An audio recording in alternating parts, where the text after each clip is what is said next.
कोचर जी के बारे में और भी कुछ बातें।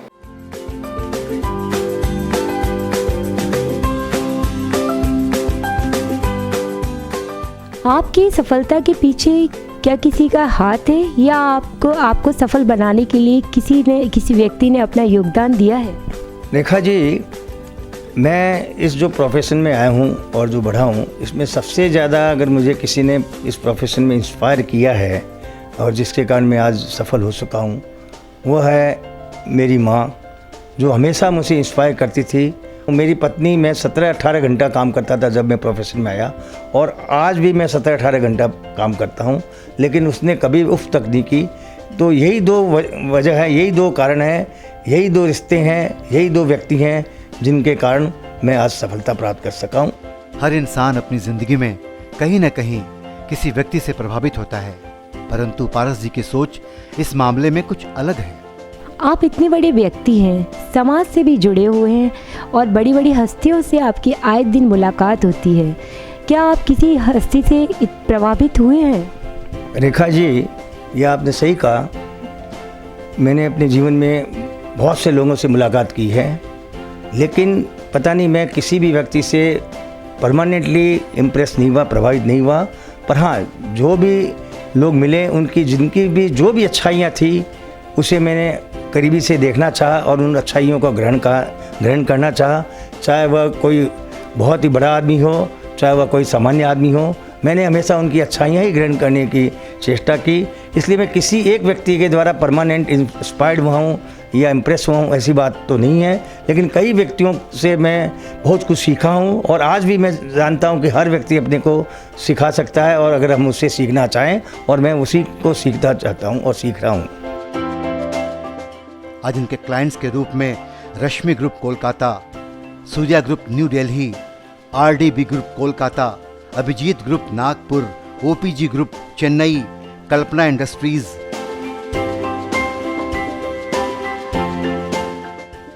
पारस जी ने income tax raid and survey में एक खास मुकाम हासिल किया है। पारस जी केवल इनकम टैक्स से जुड़े जटिल केसों को समाप्त करने में ही अपनी भूमिका नहीं निभाते, बल्कि उन्हें देश के कई शहरों से इस विषय से संबंधित कई सेमिनारों में आमंत्रित किया जाता है, जहां उनके सुझावों एवं विचारों को काफी गंभीरता से सुना जाता है, जिसका लाभ हर क्षेत्र के लोग उठाते हैं। टीवी चैनल्स पर भी इनके कार्यक्रम आते हैं, जिसके माध्यम से ये लोगों की समस्याओं का समाधान करते हैं।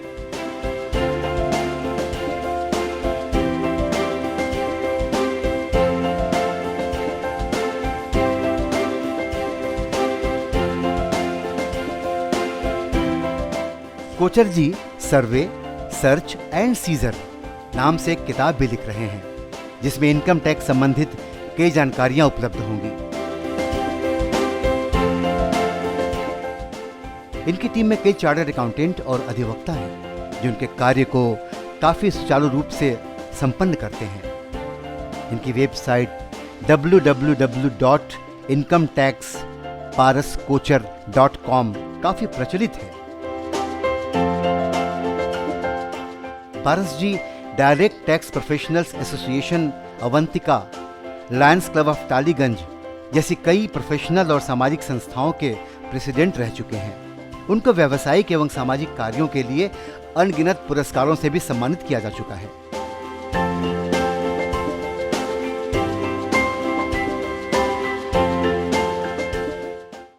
इतना बड़ा व्यक्तित्व, सैकड़ों पुरस्कार और समाज के साथ जुड़े हुए हैं, फिर भी आम आदमी की तरह आप जीते हैं। इसका क्या कारण है? आदमी अगर सफलता के चरम सीमा पर पहुंच भी जाए, तो उसे अपना भूतकाल नहीं भूलना चाहिए। उसे हमेशा यही समझना चाहिए कि वो जैसा था आज भी वैसा ही है। मैं न तो शोमैनशिप पर विश्वास करता हूँ, न कंपटीशन पर। मेरा सिर्फ एक ही ध्यान रहता है कि मुझे अपने काम में आगे बढ़ना है, और मैं अपने स्टाफ से, अपने परिवार से, अपने दोस्तों से, अपने क्लाइंट से, सबसे एक ही हिसाब से रिलेशन रखता हूँ, और उसी में फ़ायदा है। क्योंकि आज हम ऊँचे हैं, कल हम नीचे भी गिर सकते हैं, इसलिए हमें अपना धरातल कभी नहीं भूलना चाहिए। और मैं कभी भी किसी भी तरह के शो में विश्वास नहीं करता।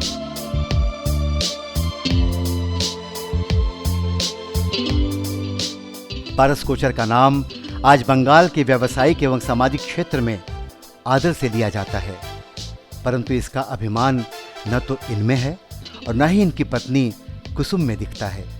अपनी सफलता का सारा श्रेय पारस जी जहां अपनी माँ और पत्नी को समर्पित करते हैं, वहीं हंसमुख और सरल स्वभाव वाली कुसुम जी पारस जी जैसे पति को पाकर भगवान को धन्यवाद देती हैं। आप पारस कोचर जी जैसे एक अच्छी शख्सियत की वाइफ हैं और वो इतने लोगों से जुड़े हुए हैं, आपको कैसा लगता है उनकी धर्मपत्नी के रूप में जब लोग आपसे परिचित होते हैं और आप उनसे परिचित होते हैं? भगवान को धन्यवाद देती हूँ कि ऐसा मुझे पति मिला है।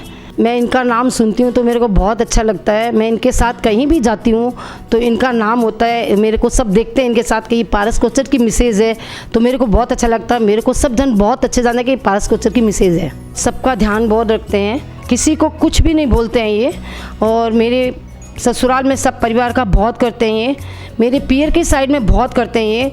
इनका नाम बहुत अच्छा है, ये सब इनको बोलते हैं तुमको इतना अच्छा पति मिला है, इतना शांत पति मिला है, वो बहुत शांत है। ऐसा आदमी मतलब हर आदमी नहीं मिलते हैं, लेकिन तुम्हारा भाग बहुत अच्छा है कहते ऐसा सीधा आदमी तुमको मिला है।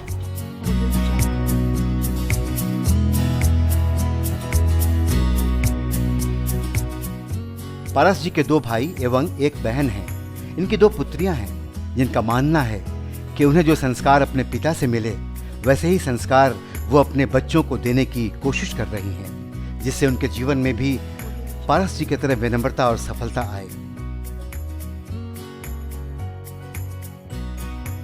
एक बच्चे की ज़िंदगी में फादर की क्या जगह होती है सभी को ही जानते हैं। वी आर वेरी प्राउड कि हमारे साथ पारस कोचर का नाम जुड़ा है।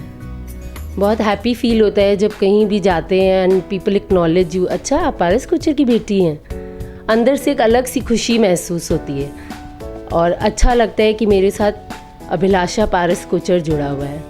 ये सब सोचते हुए एक बचपन का किस्सा याद आ गया। बहुत छोटी थी, स्कूल का ड्रेस का नाप देने जाना था, पर एज़ यूजुअल पापा बहुत बिजी थे, मेजरमेंट के लिए कौन लेके जाए। और जो ड्रेस हाउस कलकत्ता के स्कूल के बच्चों के ड्रेस सिलता है वो पापा के क्लाइंट थे। उसे जैसे ही पता चला कि पापा लेके नहीं आ पा रहे, वो स्कूल आ गया मेरी ड्रेस का नाप लेने के लिए। All the teachers even the principal came down कि सैलेन बाबू अभिलाषा को क्यों बुला रहे हैं। I was shocked to see कि मेरा नाप लेने के लिए वो आया है। फ्रेंड्स वर हैप्पी, अरे अभिलाषा तो स्कूल का ड्रेस का नाप लेने स्कूल आए हैं। उस दिन बहुत अच्छा फील हुआ कि अच्छा मैं पारस कोचर की बेटी हूँ, इसलिए मुझे ये स्पेशल प्रिविलेज मिला। पर पापा ने ये कभी नहीं सिखाया कि उनका नाम हम लोग कहीं यूज़ करें। हमने देखा है उनका वर्क हार्ड, वो जो इतना हार्ड वर्किंग है, सुबह शाम रात कब होता है उनको सुध-बुध नहीं रहता। जब रिटर्न्स के डेट्स आते थे हम लोग शायद 1-1 महीना पापा से नहीं मिलते थे। हमारे सोने के बाद आते थे, हमारे जगने से पहले चले जाते थे।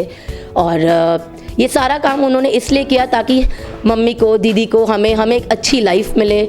संस्कार हमें ऐसे हैं कि उन्हीं की तरह हम शांत हैं, गुस्सा का कोई सवाल ही नहीं है, क्योंकि उनमें गुस्सा नाम की चीज़ हमने अपनी लाइफ में आज इतने साल कभी देखा ही नहीं है। परिवार के साथ करना, परिवार को लेके चलना, फैमिली के साथ कैसे रहना, यही चीज़ हम लेके अपने ससुराल भी गए हैं और यही चीज़ हमारे घर में भी हमें सिखाया है। ये सारी क्वालिटीज़ हमें पापा से ही मिली है। उनसे ये सीखने को मिला कि आप कितने भी नाम कमाओ, कितना भी पैसा कमाओ, बट आपकी जो क्वालिटीज़ है वही आपको ऊंचा लेके जाती है। That is the thing. Paras Kochar is Paras Kochar and we are daughters.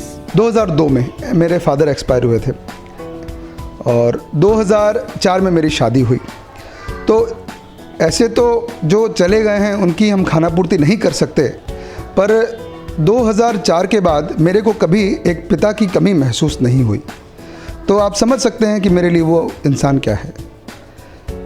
और तो हमारे परिवार में आदर्श हैं हर चीज़ के लिए, भले ही किसी भी तरह की गाइडेंस चाहिए होती है, फ्रेंड, फिलोसफर, गाइड हमारे लिए हैं वो।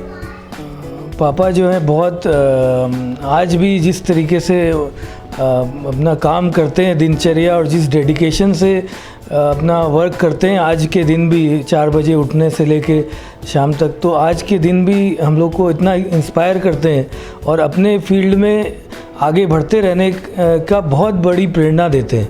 और हर चीज़ में उनका गाइडेंस हमारे लिए बहुत महत्वपूर्ण रहता है।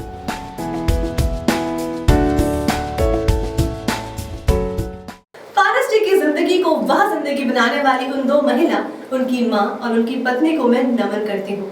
और दोस्तों, वक्त हो चला है एक और छोटे से ब्रेक का, सो प्लीज कहीं मत जाइएगा, जस्ट स्टे ट्यून्ड।